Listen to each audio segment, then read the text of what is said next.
이 말씀을 꼭 드려야 돼요. 여기까지만 들은 분들은 나 거기에 해당되는데 나 저기 하트를 가면 무조건 낫겠구나 이렇게 생각하시거든요. 낫는 분들이 많습니다. 많은데 바른 치료가 까다로워요. 안녕하세요. 안녕하세요. 원장님, 하트웰에 오시는 분들 중에 다리가 아니라 발이 아파서 오시는 분들도 꽤 많다고 들었습니다. 정형외과나 통증의학과를 여러 군데 다녀보시고도 도저히 원인을 모르겠다며 찾아오시는 경우가 실제로 많은가요? 어마어마하게 많죠. 구체적인 병원의 이름을 얘기해도 될지 모르겠는데 유명한 곳이니까 홈페이지에 가보면 족저근막염과 지간신경종에 대한 병원들마다 의학정보 코너들이 다 있죠. 거기에 보면 족저근막염이나 지간신경종은 환자의 증상을 가지고 진단을 내리도록 돼 있어요. 어떤 구체적인 검사 결과를 가지고 이러이러해서 예를 들어서 엑스레이를 찍고 초음파를 해서 이러이러한 기준을 맞추는 그런 게 아니고, 지간신경종 같은 경우에는 우리가 생각할 때 지간신경종이니까 신경에 어떤 혹이 있는 걸로 생각을 하기가 쉽죠. 그리고 족저근막염은 발바닥에 있는 근막에 염증이 생겼다는 뜻인데, 염증이 생긴 것을 확인해서 그런 진단을 내리는 게 아니라, 놀랍게도 발바닥이 아파서 병원 가보신 분들은 다 이제 경험을 하실 거예요. 뒤꿈치가 아프면 그냥 족저근막염, 앞꿈치가 아프면 지간신경종 진단을 내립니다. 진단 기준 자체가 그냥 증상이에요.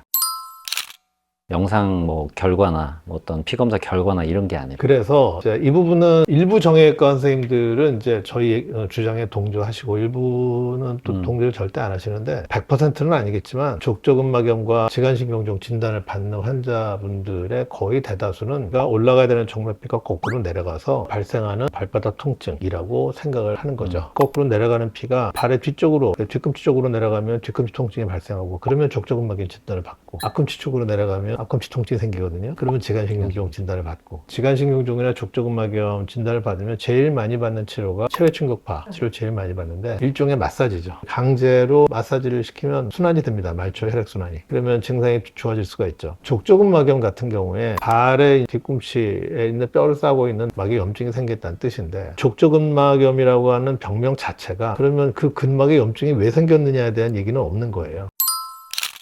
올라가야 되는 피가 거꾸로 내려가면 염증을 일으킵니다. 그래서 족저근막염 같은 경우에는 그 병명이 잘못됐다기보다는 족저근막염의 원인이 되는 병적 소견이 정맥부전에 의한 것이다. 정맥부전이라는 건 이제 정맥의 피가 거꾸로 내려오는 걸 막아주기 위해서 판막이라는 게 존재하는데, 문짝이, 그게 고장이 나면 피가 거꾸로 내려가는데, 그게 원인이 돼서 족저근막염이 발생을 하고 통증을 일으키는 것이다. 오늘도 저와 잘 아는 후배가 발 뒤꿈치가 아파서 왔어요. 그래서 그쪽으로 내려가는 혈관을 찾아서 주사를 하고 즉시 없어졌죠. 그게 이제 저희가 맨날 하는 치료고요. 그래서 발 뒤꿈치가 아프면 그 뒤꿈치 방향으로 내려가는 정맥피, 내려가면 안 되는 건데 내려가는 것을 초음파로 찾아서 그거를 막는 주사를 하면은 대부분 바로 없어집니다. 하트웰을 찾을 수 있군요. 네, 그렇습니다. 모든 경우에 찾을 수 있는 건 아니고, 발이 까다로워요. 다리는 피가 거꾸로 내려오면 속도가 나기 때문에 초음파로 찾아내는 게 쉬운데, 발은 그게 잘 안 보입니다. 그래서 굉장히 까다롭지만, 그래서 발의 치료 성공률이 100%면 좋겠는데 저희조차도 80% 내외, 그래도 각 단기간에 개선될 수 있다는 건 굉장히 지금까지는 놀라운 수치죠. 원장님, 이분들이 호소하시는 증상이 단순히 아프다 정도가 아니라 표현이 참 다양하더라고요. 남의 살 같다, 항상 얼음장처럼 시리다, 모래 밟는 것 같다, 이런 말씀들을 하시는데, 정맥 문제일 때 나타나는 특이한 발의 이상 감각 패턴이 있나요? 산소를 받으러 다시 올라가야 될 피가 결국에는 거꾸로 내려와서 생긴다 그랬잖아요. 방향 자체가 잘못되어 있는데, 저는 이거를 좀 환자분들이 쉽게 이해하게 설명할 때는 이런 말을 자주 하는데, 고인물은 썼거든요. 이게 순환이 되면서 영양분을 받고 산소를 가지고 내려와야 되는 피가 가지러 가기 전에 밑으로 내려와 버리니까 결국엔 역할을 못하는 피가 아래로 쌓이게 돼요. 최종적으로 쌓이는 단계가 발이거든요. 근막 염증, 족저근막염, 그 염증이 막에만 생기진 않겠죠. 그 주변에 있는 감각신경에도 당연히 염증을 유발하게 되고, 그래서 여러 가지 증상으로 나타나요. 어떤 분은 무디다는 분도 있고 예민해지는 분도 있고, 형태가 다양하고, 어떤 분들은 자기가 아프긴 아프고 근데 이걸 아프다고 표현해야 될지, 아니면 이상한 감각을 느끼는데 그거를 정확하게 묘사를 못 하시는 분들도 있어요. 다양한 형태로 나타나고, 시린 증상은 정맥도 관여하지만 동맥도 관여하고, 그래서 이제 여러 가지 형태로 환자분들이 호소를 하시는데, 그러면서 또 많이 받게 되는 진단 중에 하나가 파지불안 증후군이라는 진단이 또 있거든요. 그러니까 표현을 못 해요, 정확하게. 내가 이게 아픈 건지 아니면 감각이 떨어지는 건지. 말씀하신 대로 모래를 밟는 느낌을 가지시는 분도 있고, 피가 거꾸로 거꾸로 내려보면 통증만 일으키는 게 아니라 아주 다양한 증상들을 일으키는데 그 이유가 조금 전 설명하신 것처럼 피가 고이게 되면 염증 반응이 일어나거든요. 그 주변에 또 신경이 있으면 그 신경이 여러 가지 증상들을 일으킬 수 있어요. 이게 결국 하수도가 안 빠져서 상수도의 흐름까지 방해를 하면서 생기는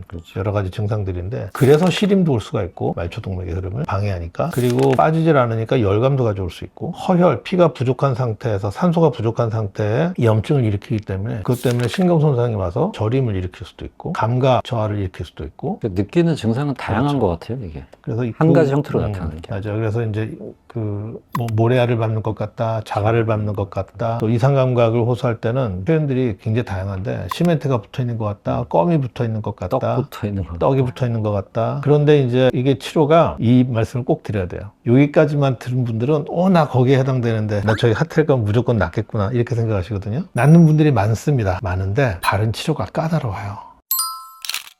발은 우리가 내려온 피가 발바닥을 뚫고 내려갈 수는 없잖아요. 발에 도착하죠. 여기가 마지막 지점이에요. 이제 다시 어디론가 다시 올라가야 되는. 그러니까 발에 와서는 내려오는 속도가 뚝 떨어집니다. 작은 여러 혈관으로 나뉘면서 뚝 떨어져서 속도가 떨어지니까 초음파가 이걸 잡아내기가 힘든 거예요. 그래서 잘 안 보이고, 또 저 발의 저 속에 숨어 있는 데는 아예 초음파의 혈관 자체가 안 보이고. 그래서 저희가 하는 일은 고장 정맥을 찾아서 거기에 그 정맥을 막는 주사를 놔야 되는데, 그 정맥을 찾기 어려운 경우들이 많이 있어서 한 번 치료로 끝나는 경우도 있지만 2번, 3번, 4번, 심지어 한 1년에 걸쳐서 정말 한 10번 이상 주사를 놔야 좋아지는 경우들도 있고. 그래서 발은 통계를 내보면 만족할 만큼 치료가 되는 경우가 70% 정도 돼요. 좋아는 졌는데 내가 만족할 만큼은 아니야. 그런 환자분이 또 100에 한 17명 정도 됩니다. 그러면 증상이 개선되는 비율이 저희가 통계를 보면 한 87% 돼요. 문제는 13%죠. 이분들은 오히려 원망하죠. 이제. 원망하죠.